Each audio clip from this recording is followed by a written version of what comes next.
Assalamualaikum warahmatullahi wabarakatuh. Sebelum kisah ini dimulai, jangan lupa subscribe channel Om Brimo si Pendongeng, nyalakan loncengnya, dan dukung terus agar kisah penuh makna dan pelajaran hidup ini bisa berlanjut di episode berikutnya. Kalian, Porem, Josjis, Srit. Di sebuah desa kecil yang tenang, di antara hamparan sawah dan pepohonan kelapa, berdiri sebuah klinik sederhana bernama Klinik Sehat Ibu Sari. Klinik itu sudah seperti rumah kedua bagi warga desa. Setiap kali ada yang sakit, melahirkan, atau hanya ingin berkonsultasi, mereka selalu datang ke sana. Bidan Sari adalah perempuan berusia 32 tahun. Ia dikenal ramah, lembut, dan selalu siap menolong siapapun tanpa pamrih. Banyak warga mengatakan, Sari bukan hanya bidan, tapi juga malaikat bagi desa itu. Hingga suatu hari, datang seorang pelajar bernama Andi, siswa kelas 3 SMA yang sedang menjalani masa magang di klinik. Andi adalah anak yatim, rajin, dan berperilaku sopan. Ia membantu membersihkan ruangan, menyiapkan alat medis, bahkan mengantar obat ke rumah pasien. Sari senang memiliki bantuan seperti Andi, dan memperlakukannya seperti adik sendiri.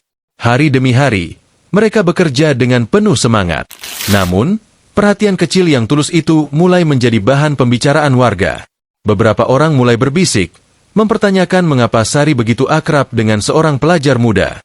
Gosip pun menyebar perlahan. Sari tidak menanggapi.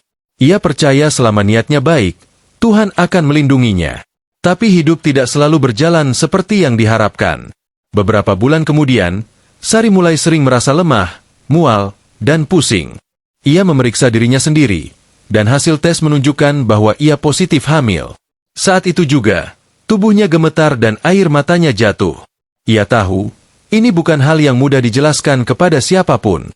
Kabar itu menyebar cepat. Dalam waktu singkat, seluruh desa gempar. Orang-orang berbisik di pasar, di sawah, bahkan di depan klinik yang dulu ramai dikunjungi pasien. Ada yang menuduh, ada yang mencibir, bahkan ada yang menghakimi tanpa tahu apapun. Nama baik Sari hancur. Kliniknya ditutup sementara oleh pihak desa. Pasien tak lagi datang, dan sahabat-sahabatnya menjauh. Sari hanya bisa berdiam diri di rumah, menahan air mata dan rasa malu. Di sisi lain, Andi pun tak luput dari tuduhan. Teman-teman sekolahnya menjauh, gurunya menegur, dan orang tuanya kecewa berat. Ia mencoba menjelaskan, tapi tak ada yang mau mendengar. Suatu hari, kepala desa memanggil Sari untuk datang ke balai desa. Semua warga hadir. Ruangan penuh sesak oleh rasa ingin tahu dan bisik-bisik yang tajam. Kepala desa berdiri di depan semua orang dan bertanya dengan suara tegas. Bu Sari, apakah benar kabar itu? Sari menunduk. Suaranya nyaris tak terdengar. Ia ingin menjelaskan, tapi tenggorokannya kering. Air matanya jatuh. Tiba-tiba, Andi berdiri dari kursinya dan berbicara dengan suara bergetar. Semua ini salah saya, Pak.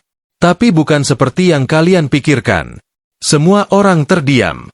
Andi lalu menjelaskan bahwa beberapa waktu lalu, Bu Sari sedang menjalani terapi kesuburan karena mengidap penyakit yang membuatnya sulit memiliki anak.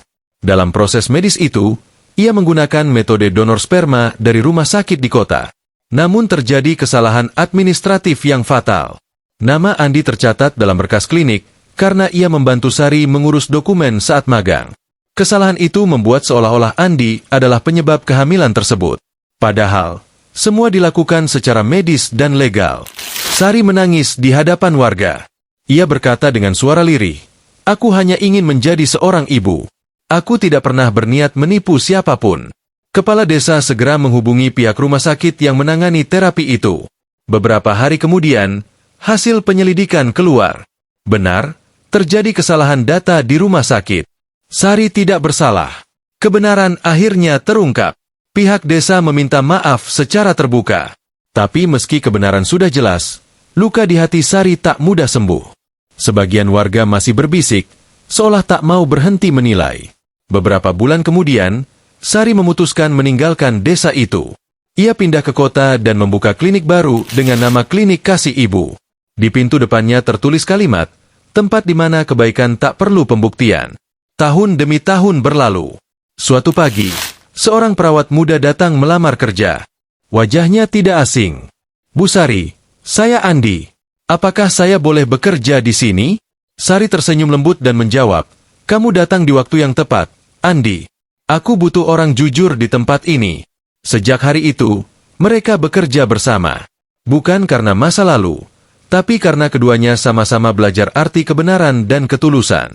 Mereka melayani pasien tanpa pamrih, membangun kembali kepercayaan, dan menghapus luka lama dengan kebaikan yang baru. Kisah ini mengajarkan bahwa dalam hidup, kebaikan seringkali disalahpahami. Tapi waktu dan kejujuran akan selalu membuktikan segalanya.